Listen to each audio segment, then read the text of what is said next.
Bocchi the Rock. Where do I start? Right. I love this show. Now, while I see this show talked about a hell of a lot, I don't see it mentioned enough, and I wanted to talk about it. If you haven't watched Bocchi the Rock, watch it before you watch this video. I will be mentioning major plot points, and while it isn't a show where many spoilers can be given away, it is still better to watch it spoiler free, and it's only 12 episodes. It'll take you like 3 to 4 hours, so watch it. Please.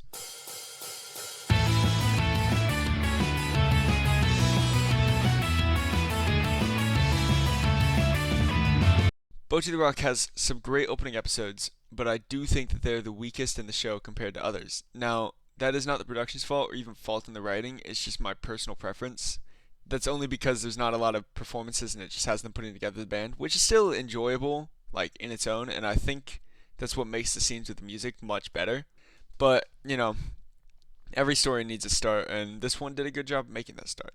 The start of the show is fantastic. It starts by introducing us to Hitori Goto, who has social anxiety and after seeing a band on TV thinks she can become popular if she starts playing guitar.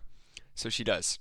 The opening sequence immediately puts Hitori's character conflict as the opening, and God, does it do it well. This show's portrayal of social anxiety is perfect. The way Hitori interacts with others in the show is amazing, and it always brings a funny gag. But more than that, it gives an opportunity for character development. It also shows how the brain of a socially anxious person works during social interactions, which is a little hard to do. I mean, for most people in writing, I don't know. Anyways, now that I'm done ranting about this, let's keep going. Fast forward, Hitori is going into high school and she's never played a single note for a middle school and she's made zero friends. She sings about that in the closet, then uploads a video of a cover she did to her channel, Guitar Hero. She is scrolling through the comments and gets a brilliant idea to bring her guitar to school. Surprise, surprise, you need to talk to people to make friends.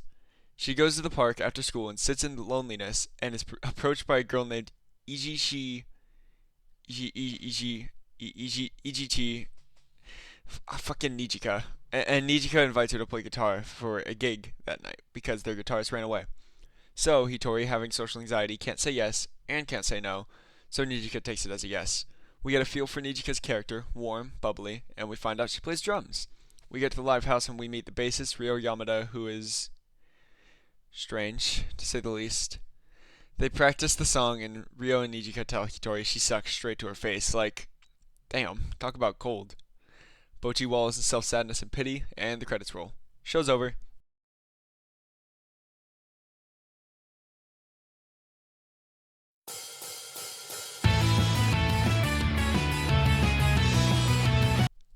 Just kidding, it was a fake out. And a damn good one too. They got me on my fourth watch. Anyways, Nijika and Ryo try to cheer up Hitori, and eventually Ryo gives Hitori a mango comment box to play in, and Hitori loves it, of course.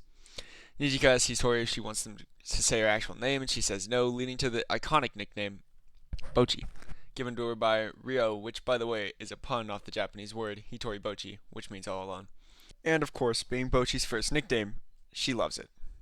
Anyways, they play and Bocchi realizes that she wants the band to get better and she has to leave her Mongol comment box. Then she runs home, tired of social interaction. Then the real credits roll. Now from here I'm not going to be touching on the story as much. I just needed to catch you up so you weren't wondering who Bocchi is, dear viewer who didn't listen to me when I said go watch it. Anyways, now that we're here, let's talk about the first instance of the show being something special in the animation side of things. So in episode 2, there's a scene where Nijika is explaining the process of booking a gig and also what quotas are, in a completely different art style. Now, other anime have done this before, but slowly over the course of the anime, the change in art style becomes the norm. Also, I just want to mention in episode 2, we get our first character development from Bocchi. She gets a job where she serves customers, which is a nightmare for people with social anxiety. Now, at first she's serving them from under the counter, but then she serves one customer and looks them in the eye. Kind of. Still a character development, and you can't tell me that Bocchi didn't go through more character development than any shonen protagonist in this one episode. That's a joke. Please don't come after me, shonen fans. We also get a glimpse at our lead singer, rhythm guitarist, and contender for Best Girl, along with Ryo, Kita Ikugo. Speaking of Kita, we get a proper introduction to her next episode, and we also get some great animation. They used popsicle sticks with character drawings attached to them. They popped a balloon full of powder for a 5-second gag in the show. That is dedication. God, the cleanup was probably awful. They also had a nature documentary behind Bocchi while she was wallowing in self-pity again. Anyways, Kita joins the band after some convincing and a little bit of interaction with Bocchi. We find out that she's the runaway guitarist in episode 1 and she can't play guitar. Yep, she joined a band without being able to play guitar. As the guitarist. She's also in love with Ryo. Wait, am I watching another Yuri? 私は結束バンドに入って先輩の娘になりたかったの。友達より深く密に。あれ、北さんって結構ヤバい人。Fuck, I'm watching another Yuri. But now the band is all together, and they couldn't have done it without Bocchi and a little bit of Yuri, all in the day's work. Oh, also this happens. That's why she's best girl. For the rest of the show, it's just wholesome interactions, some goddamn great gags, some great animation, even a scene where it turns into 3D rendering.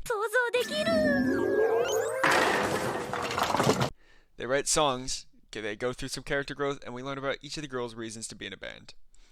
And the reasons they want to be in a band is just so very human. It's none of these grand ambitions that all anime characters need to have. I'm gonna become the Pirate King. I love One Piece though. It's more tame, some are grander than others, and they're still very human. Bocchi's dream is just to drop out of high school and be popular, which every high schooler, myself included, would be lying if they told you they didn't want to get famous so they could drop out of high school. At least a little bit. But Bocchi also just wants to pursue music and make it big, which is a good human dream.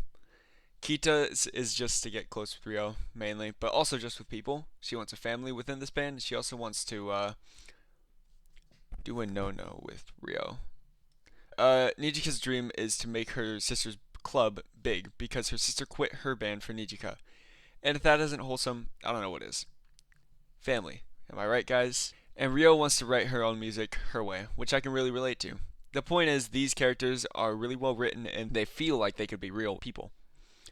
What was I forgetting in that list before I started ranting? We touched on animation, dreams. Oh, fuck. The music. We need to talk about the music because, holy shit, this anime's music game is on point. I listen to Kasoku Band on the daily, and they're so good. The music scenes, the animation for them is stellar, and just watch this.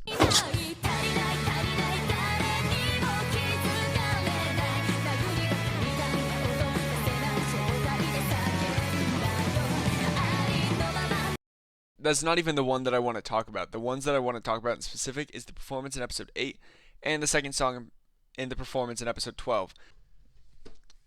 So YouTube won't let me put a clip of the concert in there, so have fun watching funny Bocchi clips as I talk about the concert for a minute or so. The performance in episode 8 seems like it's over before it even begins. People are bad-mouthing the band before they even get on stage. Obviously, as anyone would be, the band is discouraged, and that takes a toll on their performance. They're off time, and some of the words aren't syncing up with the music. They're just all over the place. This is amazing because if you listen to the recording, they all sound together and really good. But the live performance is completely different. This means that the musicians who recorded this had to record it twice. Once, quote-unquote, bad, and once good. That is actually insane. The amount of time that goes into recording is already crazy.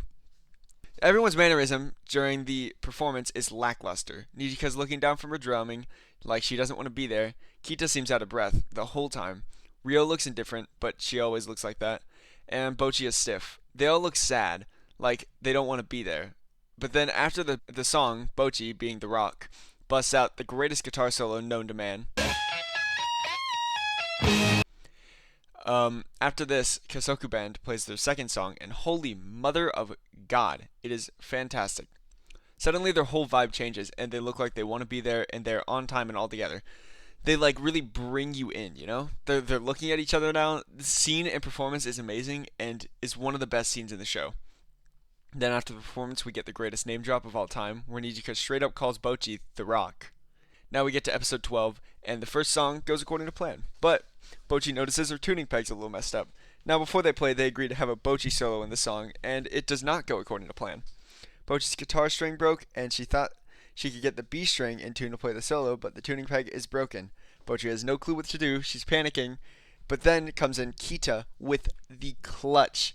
5v1 kind of clutch. That's how I'm talking right now. Like, she plays her own impromptu solo, and it's followed by Bocchi's amazing solo with a bottleneck. Insane writing and craziness, and then Bocchi jumps off the stage and fucking dies. In conclusion, Bocchi the Rock is an amazing piece of work that admires different forms of art, music, and animation. There is some fantastic writing and direction in this anime. I don't see many shows about cute girls doing cute things be this captivating. Bocchi the Rock is an underrated gem, and if you don't watch it even after watching this video, you're missing out. Bocchi changed the way I think and might even change yours. Peace.